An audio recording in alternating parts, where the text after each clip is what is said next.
Good morning, students. Myself Kapil Vyas. I am dealing with the subject of accountancy. Today's topic is accounting equation. Accounting equations जो है इसकी theory मैंने आपको पहले भेज चुका हूँ और उसको मैंने समझा भी दिया है। इसमें क्या होता है कि एसेट्स जो होती है, एसेट्स हमेशा कैपिटल और लायबिलिटी के इक्वल होती है। एसेट्स और जो टोटल क्लेम है वो दोनों हमेशा इक्वल होते हैं। तो इसके लिए हम इक्वेशन बना करके इसको कैसे सॉल्व करेंगे और प्रैक्टिकली इसके क्वेश्चन किस टाइप से होंगे, तो इसके जो क्वेश्चन है मैंने आपको पहले सेंड किए हैं PDF, जिसमें न्यूमेरिकल क्वेश्चन फर्स्ट जो दे रखा है, prepare accounting equation on the basis of the following, जिसमें सबसे फर्स्ट जो आपको ट्रांजेक्शन दिया है, Harsha started business with cash. आपको क्या करना है, सबसे पहले ट्रांजेक्शन को पढ़ना है और हर ट्रांजेक्शन के अंदर मिनिमम 2 साइड्स होगी। उन 2 साइड्स को आपको पहले पता करना है और उस 2 साइड्स को पता करके और फिर उसमें से अलग अलग उसको करना है, ताकि एक को हम डेबिट कर सकें और दूसरे को क्रेडिट करते हैं। उसमें से एक साइड जो है वो एसेट से रिलेटेड हो सकती है, दूसरा लायबिलिटी से रिलेटेड हो सकती है। तो जो जैसे ये जो पहला ट्रांजेक्शन है, Harsha started business with cash, इसके अंदर सबसे पहले एक चीज़ है वो है कैश, ठीक है। सेकंड जो थिंग है वो होता है जब भी बिजनेस स्टार्ट करते हैं और अपन पैसा उसमें इन्वेस्ट करते हैं, initial amount invested in business is known as capital. तो जो दूसरा अमाउंट है वो होगा कैपिटल। तो मैंने जो ये अकाउंटिंग इक्वेशन जो बना रहा हूँ उसमें सबसे पहले मुझे 2 आइटम मिले। एक तो मिला कैश, तो होती है एसेट, उसको मैंने एसेट साइड में लिख दिया।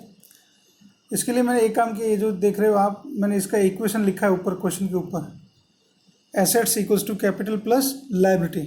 तो एसेट्स जो है आपके लेफ्ट हैंड साइड में होगी और लायबिलिटी जो है आपके राइट हैंड साइड में होगी। तो मैंने इसमें लिखा कैश और इधर लिख दिया आपको कैपिटल। अब कैश के नीचे मैंने लिखा जो अपना ए ट्रांजेक्शन मैंने ए लगाया और उसमें उसका अमाउंट जो है 2 लाख है, उस अमाउंट को मैंने लिख दिया 2 लाख, ठीक है। उसके बाद में कैपिटल के नीचे भी सेम अमाउंट, क्योंकि जितना डेबिट होगा उतना का उतना ही क्रेडिट होगा, दोनों तरफ इक्वल अमाउंट से इफेक्ट आएगा। बी जो ट्रांजेक्शन दे रखा है, लिखा है purchase goods from Naman for cash.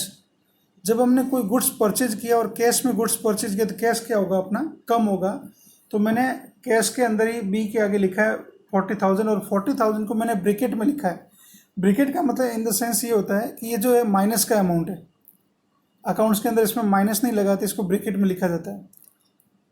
आपका कैश कम हो रहा है इसलिए मैंने कैश कॉलम में इसको माइनस के 40,000 लिख दिया। और जब आप गुड्स परचेज करेंगे तो आपका स्टॉक बढ़ेगा। जब आप गुड्स परचेज करेंगे तो आपका जो स्टॉक बढ़ेगा, और तो मैंने ये जो एक और एसेट साइड में लिख दिया स्टॉक, और इसके जस्ट नीचे मैंने लिखे है 40,000 बी के सामने। आप देख रहे हैं कोई भी ट्रांजेक्शन है उसका 2 जगह इफेक्ट तो कम से कम आएगा, ठीक है। अगर वो एसेट साइड में दोनों हैं तो एक प्लस और एक माइनस होगा, और एक एसेट और एक लायबिलिटी साइड में है तो एक जगह प्लस हो रहा है तो दूसरी जगह भी प्लस है, और एक जगह माइनस है तो दूसरी जगह माइनस है, सेम इफेक्ट रहेगा। फिर जो सी ट्रांजेक्शन दिया है, लिखा है sold goods to Bhanu costing ₹10,000 for 12,000। It means हमने जो गुड्स सेल किया है भानु को वो 10,000 का है, तो अपना स्टॉक जो कम होगा वो 10,000 का स्टॉक कम होगा। तो ये जो मैंने स्टॉक में माइनस लिखा है 10,000, और आप देखेंगे हमने 12,000 में ये सेल किया है, बट इसमें आप देखेंगे कैश नहीं आ रहा है, नाम दे रखा है। जब भी ट्रांजेक्शन में आपको नेम गिवन है, ये लिखा है sold goods to Bhanu, it means this transaction is credit transaction. Credit transaction का मतलब ये उधार बेचा है। जब उधार बेचा है तो हमें उस नाम से मतलब होगा, और वो उसको बोलते हैं हम डेटर्स, जिससे हमें पैसा लेना होता है। तो ये लिख दिया मैंने डेटर्स, और इस डेटर्स के नीचे मैंने लिखा 12,000, बिकॉज हमने वो गुड्स सेल किया 12,000 में। तो ये अमाउंट की जगह मैंने लिखा है 12,000, ठीक है। उसके बाद में आपको देखेंगे कि जो 10 की चीज़ थी आपने 12 में सेल किया तो 2,000 प्रॉफिट हो रहा है। तो जो प्रॉफिट है वो कैपिटल में हमेशा ऐड होता है। प्रॉफिट और इनकम जितनी भी होगी वो सब कैपिटल में ऐड होगी, तो ये 2,000 मैंने कैपिटल में ऐड किया है। उसके बाद बात करूँ नेक्स्ट ट्रांजेक्शन जो लिखा है bought furniture on credit. On credit का मतलब हमने उधार खरीदा है। जब हम उधार में परचेज करेंगे तो हमारे जो पैसे मांगने वाले बढ़ेंगे, जो हमसे पैसा मांगते हैं उसको हम क्रेडिटर बोलते हैं, और जिनसे हम पैसा मांगते हैं उसको हम डेटर बोलते हैं, ठीक है। तो ये देखिए आपने फर्नीचर परचेज किया तो आपकी एसेट बढ़ गई, तो ये एक और एसेट साइड में लिख दिया हमने फर्नीचर, और लायबिलिटी साइड में हमने लिख दिया क्रेडिटर, ठीक है। और फर्नीचर के नीचे अमाउंट जो है उसका 7,000 दे रखा हो 7,000, और आपके क्रेडिटर भी होंगे 7,000।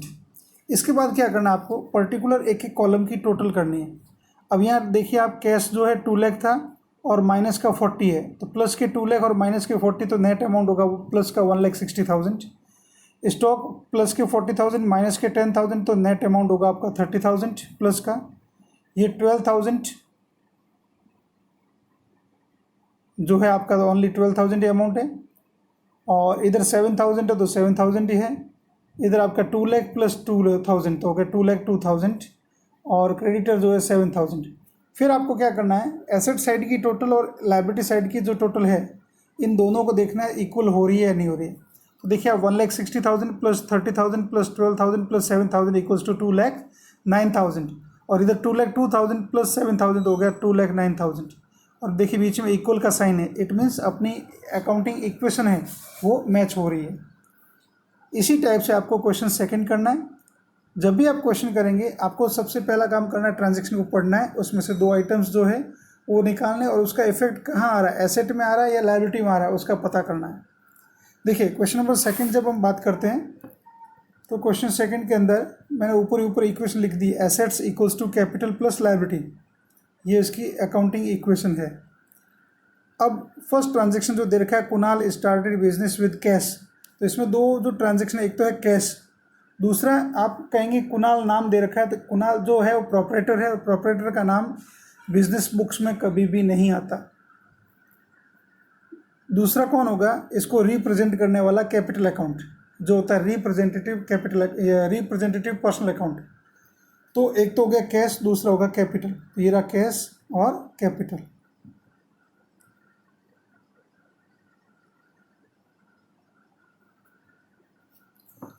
उसके बाद में देखिए अमाउंट दे रखा है 2,50,000, तो हमने कैश में लिखा, एक में अमाउंट 250 और सामने कैपिटल के नीचे भी लिख दिया 250।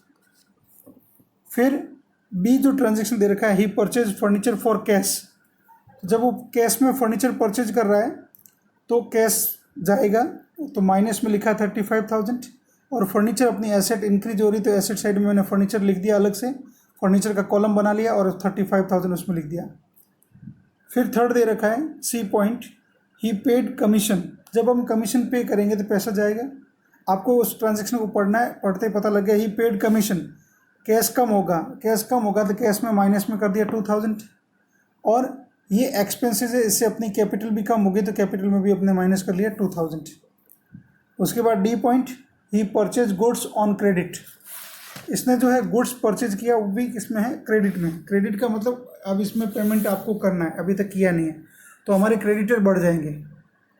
ठीक है, जब क्रेडिटर बढ़ेंगे तो हमने लायबिलिटी साइड में एक क्रेडिटर का कॉलम बना लिया अलग से, और जब गुड्स परचेज करते हैं तो हमारा स्टॉक बढ़ता है, तो ये स्टॉक का कॉलम बनाया, और गुड्स था 40,000 का, तो ये लिख दिया 40,000, और क्रेडिटर में लिख दिया 40,000। उसके बाद दे रखा है last point E, he sold goods costing ₹20,000 for cash 26,000। Goods हमारा जो था वो 20,000 का था और सेल किया 26,000 में, तो आपके पास कैश आया 26, तो कैश में 26 को ऐड कर लिया। 20,000 का गुड्स आपका कम होगा, स्टॉक में से कम होगा 20,000, और 6,000 आपका प्रॉफिट है, तो प्रॉफिट जो है कैपिटल में ऐड होता है, और कैपिटल में ऐड कर लिया 6,000। फिर आपको पर्टिकुलर एक एक कॉलम की टोटल करनी है। तो देखो आपने कैश जो है 2,50,000 प्लस 35 माइनस 2,000 माइनस और 26,000 प्लस, जो प्लस का उसको प्लस करना और माइनस का उसको माइनस करना, तो आपका नेट होगा 2,39,000। फर्नीचर की बात करें तो हो रहा है 35,000, स्टॉक 40,000 प्लस और 20,000 माइनस, तो नेट हो गया 20,000। इधर कैपिटल की बात करते हैं 2,50,000 प्लस 6,000 प्लस तो हो गया 256, और माइनस के 2,000 तो हो गया 2,54,000, और इधर 40,000 आपका क्रेडिटर है। अब देखिए आप दोनों साइड की टोटल करेंगे 2,94,000 और 2,94,000 इक्वल हो रहा है, तो इससे अपना अकाउंटिंग इक्वेशन जो है वो प्रूव होता है। अब देखिए क्वेश्चन नंबर जो थर्ड दे रखा है आपको, उस क्वेश्चन नंबर थर्ड में देखिए सबसे पहला पॉइंट है बिजनेस स्टार्टेड विद कैश। तो एक तो आपके पास हो गया कैश और दूसरा हो गया आपके पास कैपिटल। ठीक है, अब ए पॉइंट में जितना अमाउंट दे रखा था 1,75,000 वो आपने लिख दिया कैश के नीचे और कैपिटल के नीचे 175। सेकंड बी पॉइंट दिया है, परचेज गुड्स फ्रॉम रोहित। जब आप गुड्स परचेज करेंगे तो आपका स्टॉक बढ़ेगा, तो एसेट साइड में हमने लिखा है स्टॉक, और उसमें 50,000 अमाउंट है तो लिख दिया 50,000। अब इसमें लिखा है रोहित से परचेज किया, तो रोहित कौन हो गया? क्रेडिटर, तो अपना एक कॉलम बढ़ जाएगा क्रेडिटर का, और क्रेडिटर में लिख दिया हमने 50,000। उसके बाद सी जो दे रखा है, sales goods on credit to Manish costing ₹17,500 for 20,000। अब देखो 17,500 का गुड सेल किया और 20,000 में सेल किया, डेटर बढ़ गया आपकी। जैसे आपने देखो इसमें नाम दे रखा है, जब भी सेंटेंस में नाम दे के आता है और क्रेडिट में होता है तो वो जो है डेटर और क्रेडिटर को इफेक्ट करते हैं। अगर सेल है तो डेटर और परचेज है तो क्रेडिटर। अब इसमें स्टॉक अपना कम होगा 17,500, डेटर हो जाएंगे 20,000 के, तो जो 2,500 का जो प्रॉफिट हो रहा है उस प्रॉफिट को हम कैपिटल में ऐड करेंगे। उसके बाद में D point, purchase furniture for office use. जब आपने फर्नीचर परचेज किया तो आपकी एसेट बढ़ रही है, तो एसेट साइड में लिख दिया फर्नीचर, और 10,000 का फर्नीचर लिख दिया। अब आपने इसमें इस कुछ नहीं लिखा है, ना तो नाम दे रखा है ना कैश का लिखा है, तो जब भी नाम नहीं दे रखा तो हम कैश ट्रांजेक्शन मानेंगे और उससे हमारी कैश कम होगी, तो ये कैश में से 10,000 को लेस किया हुआ है। फिर दे रखा है cash paid to Rohit in full settlement. अब ये देखिए फुल सेटलमेंट वर्ड जब भी आता है इट मीन्स न तो बाद में पेमेंट करना है, न ये बाद इसका कोई बाद में इफेक्ट आएगा। तो यहाँ जो है डिस्काउंट वर्ड जो है वो छिपा हुआ है। अब इसमें जो है आपको रोहित को पेमेंट करना था 50,000, बट हमने पेमेंट जो किया है वो 48,500 किया है, मतलब 1,500 का कम पेमेंट किया है। तो जितना पेमेंट किया हो तो कैश में से लेस कर लेंगे, और डेटर हमारे पूरे 50,000 कम हो गए, और 1,500 जो हमें डिस्काउंट मिला है वो डिस्काउंट अपने लिए इनकम है। जब डिस्काउंट रिसीव हो रहा है तो इनकम, और डिस्काउंट जब अलाउ होता है वो एक्सपेंसेज है। तो जो रिसीव हुआ है उसको हमने 1,500 को कैपिटल में ऐड किया है। उसके बाद जो नेक्स्ट दे रखा है आपको, कैश रिसीव फ्रॉम मनीष। जब कैश रिसीव होगा तो कैश में ऐड होगा, वो 20,000 ऐड कर लिया, और मनीष कौन है? डेटर है, तो डेटर में से लेस हो जाएगा। फिर लिखा है cash withdraw for personal use. Personal use को बोलते हैं ड्राइंग। कैश विड्रॉ किया, कैश कम हो रहा है तो कैश में से माइनस, और जो दे रखा है आपका कैपिटल, ये एक एक्सपेंसेस है तो कैपिटल में से भी इसको माइनस करते हैं। एक जी पॉइंट मिस हो गया मेरे से, लिखा है रेंट पेड। तो रेंट पेड जो 1,000 है वो भी एक्सपेंसेस है, तो एक्सपेंसेस कैश में से लेस होगा और कैपिटल में से भी लेस होगा। इस तरह से आपको इसको इक्वेशन को बनाना है। उसके बाद आपको पर्टिकुलर एक एक कॉलम की टोटल करनी है, जो प्लस है उसको प्लस और माइनस को माइनस, और बाद में आप देखेंगे तो लास्ट में दोनों साइड की टोटल इक्वल आएगी। जैसे इसमें आ रही 1,75,000 और 1,75,000। इसी टाइप से आपको क्वेश्चन नंबर 4 जिसमें दे रखा है सबसे पहला कमेंस्ड बिजनेस विद कैश, तो जो कैश है और कैपिटल हो जाएगा 2। सबसे पहला ट्रांजेक्शन आप देख रहे हैं यही हो रहा है, क्योंकि बिज़नेस जब स्टार्ट करते तो कैश आता है, इसलिए कैश, और बिज़नेस स्टार्ट करते जो भी पैसा इन्वेस्ट करते उसको कैपिटल बोलते हैं, तो कैपिटल। अमाउंट दे रखा है 1,50,000 और 1,50,000। बी जो दे रखा है परचेज मशीनरी ऑन क्रेडिट। जब आपने मशीन परचेज की तो मशीन तो एसेट है, और क्रेडिट में परचेज की इट मीन्स वो जो है क्रेडिटर है, और क्रेडिटर जो होती है वो लायबिलिटी होती है, क्योंकि हमें दूसरों को जो पे करना होता है वो हमारी लायबिलिटी होती है। उसके बाद जो दे रखा है अमाउंट, देखिए मशीन का अमाउंट 40,000 था, तो मशीन में यहाँ भी 40 और क्रेडिटर में भी 40 लिखा हुआ है। उसके बाद देखिए third, purchase goods for cash. आपने गुड्स परचेज किया तो स्टॉक बढ़ेगा, तो स्टॉक एसेट्स होती है, और कैश में परचेज किया तो कैश कम हो रहा है और स्टॉक बढ़ रहा है। उसके बाद दे रखा है paid to creditor in full settlement. Creditor को हम पे कर रहे हैं तो कैश कम होगा 38,000, और इधर हमारे क्रेडिटर जो है फुल सेटलमेंट वर्ड जब आता है तो इट मीन्स पूरे का पूरा पेमेंट होगा, और 2,000 जो हमें वो डिस्काउंट रिसीव हुआ है वो हमारी इनकम है, तो इनकम जो है कैपिटल में ऐड होती है। उसके बाद नेक्स्ट दे रखा है sold goods for cash costing ₹5,000। 5,000 का जो गुड्स था उसको 4,500 में सेल किया है, तो स्टॉक तो कम होगा 5,000, पैसा आएगा हमारे पास 4,500, और 500 की हमें लॉस हो रही है, लॉस को हम कैपिटल में से लेस करते हैं। उसके बाद दे रखा है नेक्स्ट पेड रेंट। जब रेंट पे करेंगे तो कैश कम होगा और कैपिटल भी कम होगी बिकॉज ऑफ एक्सपेंसेस है। नेक्स्ट एंड लास्ट लिखा है कमीशन रिसीव्ड इन एडवांस। तो एडवांस कमीशन जो होता है वो हमारे लिए लायबिलिटी होती है, क्योंकि वो एडवांस में मिला है आपको, तो लायबिलिटी साइड में लिखा है एडवांस कमीशन, और 2,000 हमारी लायबिलिटी और रिसीव हुआ कैश होती है, इसलिए कैश में ऐड किया इसको। उसके बाद वही करना आपको, एवरी कॉलम जो है उसकी टोटल करनी है। टोटल करने के बाद एसेट साइड और लाइबिलिटी साइड की टोटल को मैच करना है, वो हमेशा इक्वल होगी because of accounting equation assets equals to capital plus liability. Question number 5, 6 जो दे रखे हैं आपको वो इसी टाइप के क्वेश्चन है। अब 6 नंबर क्वेश्चन में एक थोड़ा सा है कि फर्स्ट में आपको दे रखा है उदित स्टार्टेड बिजनेस विद कैश, तो जो एंड गुड्स, तो उसमें आपको सबसे पहले जो है वो कैश और स्टॉक दोनों एक साथ दे रखे हैं। तो कैश और स्टॉक दोनों मिला करके आपकी कैपिटल बनेगी। कैश दे रखा है 5 लाख और स्टॉक दे रखा है 1 लाख, तो कैपिटल जो होगी वो 6 लाख होगी। फिर सेकंड जो दे रखा है परचेज बिल्डिंग फॉर कैश, तो एक तो अपना एसेट बढ़ गई बिल्डिंग और कैश कम हो जाएगा। फिर जो दे रखा है आपको purchase goods from Himanshi, Himanshi से हमने गुड्स परचेज किया तो हमारा क्रेडिटर बढ़ेगा और स्टॉक बढ़ेगा। फिर जो दे रखा है सोल्ड गुड्स टू आंसू, आपने गुड्स सेल किया तो कॉस्ट जो है 25,000, तो 25,000 का तो स्टॉक कम हो जाएगा, और सेल किया 36,000 में, तो डेटर जो बढ़ेंगे बिकॉज ऑफ क्रेडिट सेल है, तो डेटर 36,000 हो जाएंगे आपके। अब देखिए जो 25,000 का गुड्स था 36,000 में सेल किया तो 11,000 प्रॉफिट जो है वो कैपिटल में ऐड होगा। उसके बाद जो दे रखा है नेक्स्ट आपको पेड इंश्योरेंस प्रीमियम। अब इंश्योरेंस प्रीमियम एक्सपेंसेस है, एक्सपेंसेस कैश में से भी कम होता है और कैपिटल में से भी कम होता है। उसके बाद जो दे रखा है next rent out standing, rent out standing अपनी लायबिलिटी होती है, ये लिखा हुआ रेंट आउट स्टैंडिंग, और ये 5,000 जो है अपनी लायबिलिटी बढ़ गई और इससे अपनी कैपिटल कम होती है तो कैपिटल में से इसको डिक्रीज कर दिया। नेक्स्ट लिखा है डेप्रिसिएशन ऑन बिल्डिंग। डेप्रिसिएशन जो है एक नॉन कैश एक्सपेंसेस है। किसी भी फिक्स एसेट्स को जब हम रेगुलरली यूज करते हैं तो उससे उसकी वैल्यू जो है डाउन होती है, तो उसको बोलते हैं डेप्रिसिएशन, तो उसको उसकी एसेट में से लेस किया जाता है, ये एक्सपेंसेस इसलिए। तो देखिए बिल्डिंग जो आपकी 2 लाख है उसमें से 8,000 को माइनस किया, और ये एक्सपेंसेस इसलिए कैपिटल में से भी लेस होगा। सारे एक्सपेंसेस कैपिटल को कम करते हैं और सारी इनकम कैपिटल को इंक्रीज करती है। उसके बाद जो दे रखा है आपको cash withdraw for personal use, तो कैश कम हो रहा है तो कैश में से माइनस, और पर्सनल यूज ड्राइंग होती है तो कैपिटल में से भी लेस होती है। उसके बाद जो दे रखा है आपको रेंट रिसीव्ड इन एडवांस।